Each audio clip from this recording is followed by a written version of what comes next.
truth doesn't really change. Now, facts change. And a lot of people, would say, okay, well, that's the same thing. Well, it's not. And I know that, like Ben Shapiro is fond of saying, facts don't care about your feelings. And that is true. That is true. But facts do change.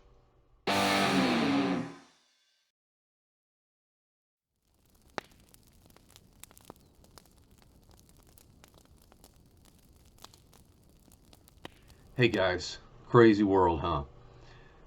Yesterday I was posting something on Facebook, and what it was about was the FBI director now has publicly stated, along with the Department of Energy, that they believe that the origin of COVID was likely a leak at the lab in Wuhan, China. Now, for those of you guys who pay even cursory attention to the news, you would know that if you said something like that, as of up until last week, probably, you would have been called a nut, a conspiracy theorist, a spreader of misinformation or disinformation. And this thing just keeps on happening over and over. It happened with Russia collusion. It happened with when the Covington kids met at the Capitol and that whole interaction, the way that was played on most of the media, and what a lot of people, people that I talked to, the way they interpreted that information, the rhetoric, that they were parroting, Hunter's laptop, the efficacy of the vaccination, just a whole slew of different issues that have been out for the last 2 or 3 years, that if you questioned a lot of these things, the legitimacy, or you had alternate information, it was squelched, or at times you could be banned, misplatformed, or fired for having a different opinion. So I was posting some information about that yesterday, and there was a person who responded, and this is what they said. I'm not going to say their name, and I want to preface my remarks here before I quote this person by saying that this is a very intelligent person, and that this person is very has a very big heart. And so I don't want this is not to be a personal attack or criticism of this person. I just want to deal with this issue. And so my intent is not to embarrass this person or insult this person or anything contrary wise. My intent is to take a look at the remarks that this person wrote and just address them a little bit. And so what they said was, misinformation will always exist. I'm sorry, I'm going to have to get this a little bit closer. Misinformation will always exist because things change. Truth changes. Truth doesn't even exist. Okay, well, when I saw that, my immediate response or thinking or emotion was, okay, I'm going to respond to that, and I don't know even know where to respond, where to begin responding to the fallacies in that very, very short post there. And so I thought, well, this is an easy one here. And I thought, well, I will just deal with that real easy and quickly. But I got to thinking about it, and we have to realize and look at the emotions and the brokenness behind those words, because this person was having a reaction to what I was saying. It caused a rise. It caused discomfort. It caused some anxiety, might have caused some anger. I don't know. But they reacted, and this was an honest reaction to the things that I had said. But I want to deal with this, particularly the last line. I'm going to read it one more time. Misinformation will always exist because things change. Truth changes. Truth doesn't even exist. And so immediately, I disagree with almost everything said there. I mean, misinformation's always been around, as well as things do change. And so that affects the way we interpret information, the more information we get. But then she says, truth changes, truth doesn't even exist. So the last line contradicts the line right before it. And so it's a short kind of fragmented sentence there of contradictions. Nevertheless, there is some truth in what is being expressed here. And so because I got to thinking about it, I didn't at first, I wanted to just correct the record because I find someone, particularly someone so bright and with so many great qualities, to say truth doesn't even exist. I know that the person doesn't really even believe that, although that might have been what she was feeling at the time. But truth doesn't really change. Now, facts change. And a lot of people, would say, okay, well, that's the same thing. Well, it's not. And I know that, like Ben Shapiro is fond of saying, facts don't care about your feelings. And that is true. That is true. But facts do change. And I know that Julie and I did a video a while back that you might want to check out.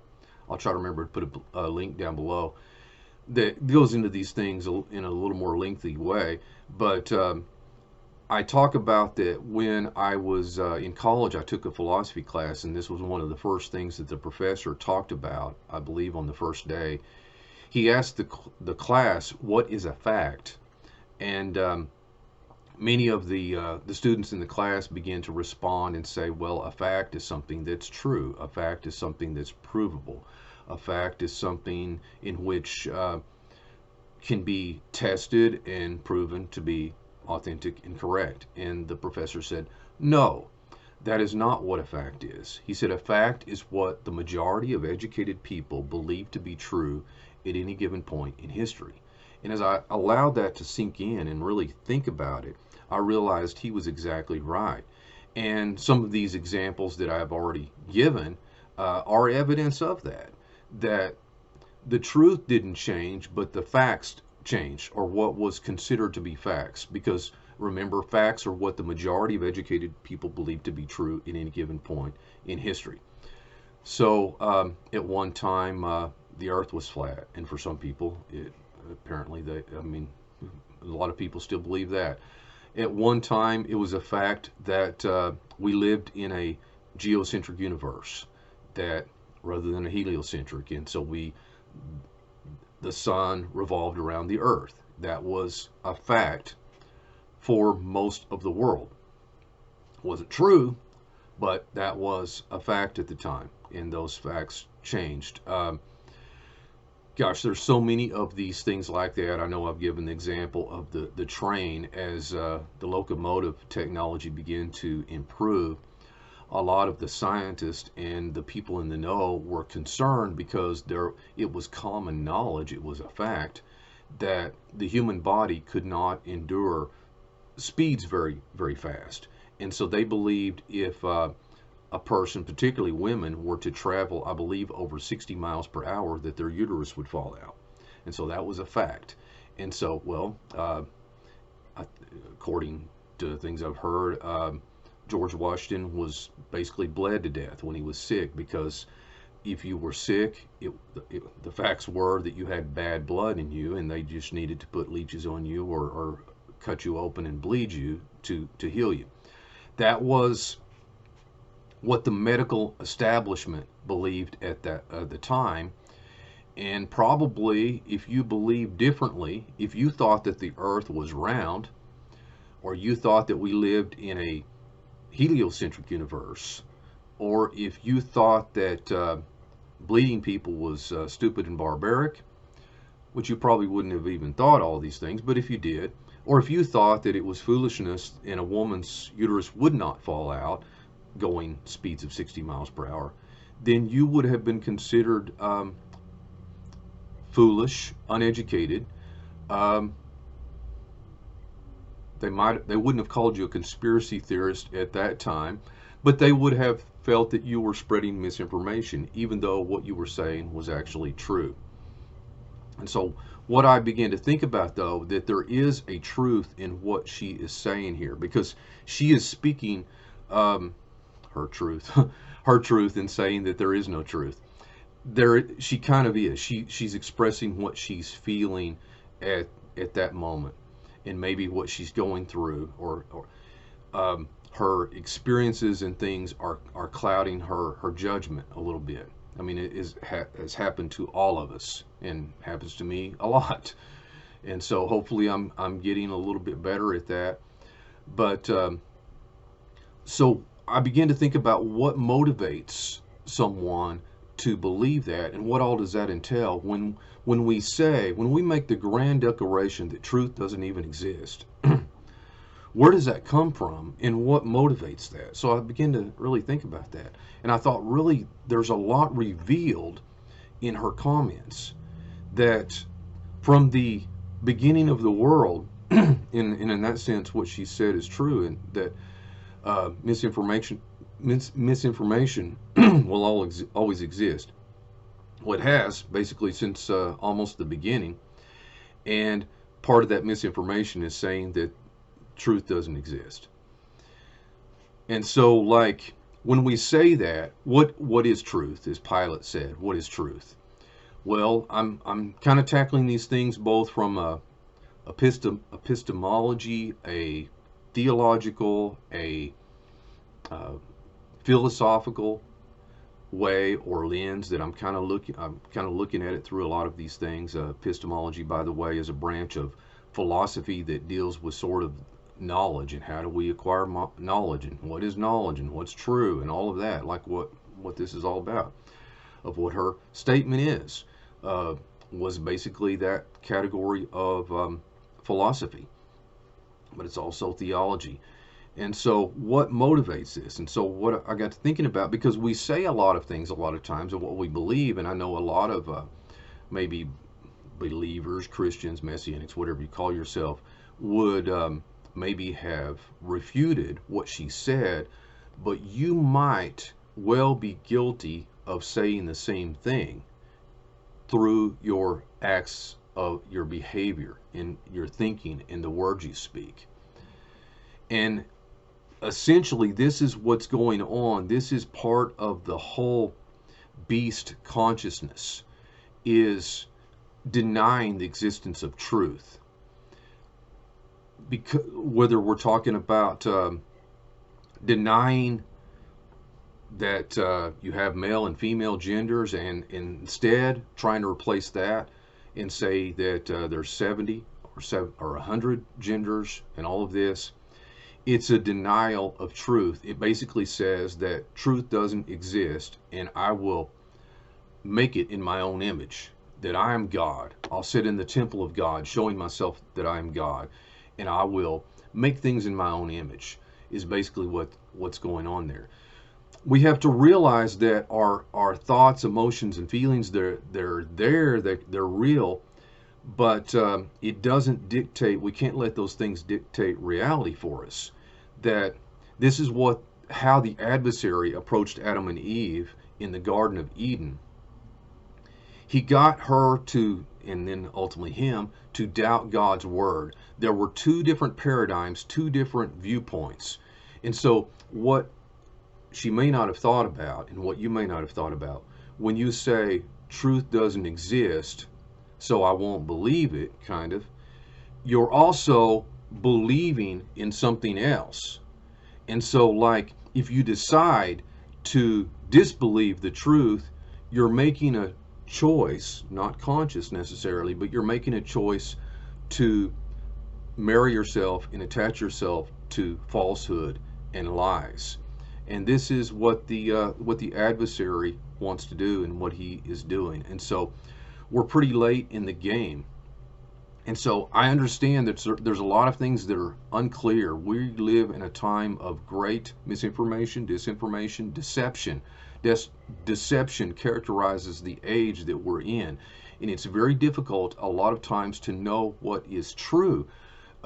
With all of these news stories and all of these things that are happening in the world, Ukraine, who's right and who's wrong, a lot of these things are difficult, very difficult to know, and we don't have all the information. And the facts do change, and information, we can recalibrate, readjust as more information. So we can only make the best decisions that we can today with the amount of information that we have. But when the key thing is, one of our greatest giftings, one of our greatest gifts is the ability to choose. And that's what the Almighty gave us. One of the greatest gifts that he gave us is our choice. And so, yes, things are not always clear, and you have people presenting information on both sides, but ultimately you are going to make a choice. You have that choice to make a decision between right and wrong, truth and errors, between the God, the Most High God, and between the God of this world. And so it's crunch time now. We're in the final inning, and the teams are being solidified and selected and are entering onto the field for the final battle here. And it's important because it says, thy word is true. Thy word is the truth. Thy law is the truth, is what the scriptures say. If that is true, and I believe it is, then it also says faith comes by hearing, and hearing by the word. If the word is truth and the truth of the word, if faith comes by hearing the word of God, it comes by hearing the truth. Faith comes by hearing the truth. And so that doesn't just mean, obviously, sensory perception. That is a discernment to be able to feel, to know the truth. And when you're presented with the truth, yep, there's another voice there with other information that he is going to present. And so if you reject the truth, Yeshua, Jesus, he said, I am the way, the truth, and the life. If you don't believe that, if your position, if you don't believe it, you're believing that it's false. If you don't accept what he said as true, then your decision automatically is, and your position automatically is, that he's lying and that is false, and instead something else is true. And so that's what we're left here with. The systems of this world, this beast system that is coming to fruition in our day, operates on this, ultimately giving the finger to God Almighty and saying, there is no truth. I will decide what is truth, and I am God. That is what the enemy, the adversary, does, and that is what he wants the people of the earth to do. I hope that you will listen to that still small voice, that you will keep on seeking and searching and realize there is a truth. And even if we don't, there's so many things, there's so many mysteries, there's so many things that we don't understand and know, but that doesn't change the fact that truth exists. There is a truth. There is an objective reality. And I hope that ultimately you choose wisely and that you end up on the right team here, because we're all on a team. And if you choose not to be on the winning team, the team of God, you are making a choice to be on the other team in opposition to the things of God and of his truth. God bless you. And I